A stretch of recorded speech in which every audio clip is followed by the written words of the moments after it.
Zvinonzi nemufaro mukuru kukuzivisa vanhu vakauya pamusangano uno. Izvazvi zvechinayo kai ndakukuzivisa ine mufaro mukuru ndafunga mutapembera vanhu vakauya pamusangano wechinayo musangano uno wakazoita chinayo vanhu vakaita 35,688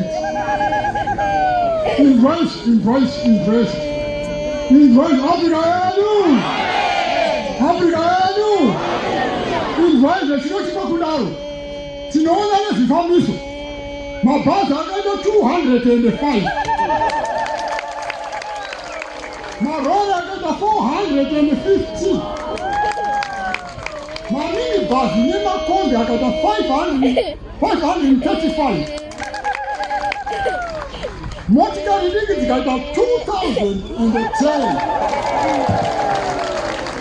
mabhasikoro akaita 85 zvikochikari zvikaita 35 midhudhudhu ikaita mitatu. Saka zvifambiso zvose zvakaunza vanhu pamusangano uno wemhemberero yevanhu zveAfrica i3,288. Kudai Jehovha! Kudai Jehovha!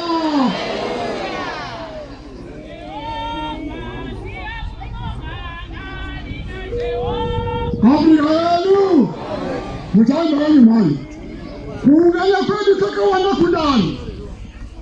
Saka munoziva kuti munyika ino mune denda reCovid. Tinotenda hurumende yedu. Tinotenda hurumende yakatitendera kuungana. Tigotenda zvena mambo.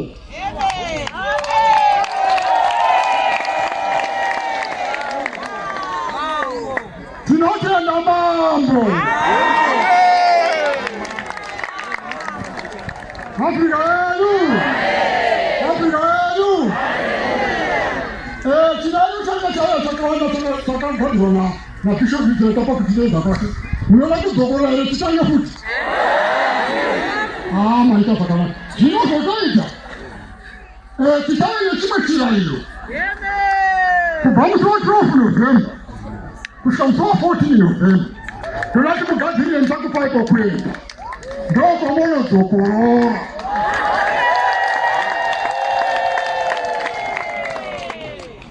Zvimwe zviziviso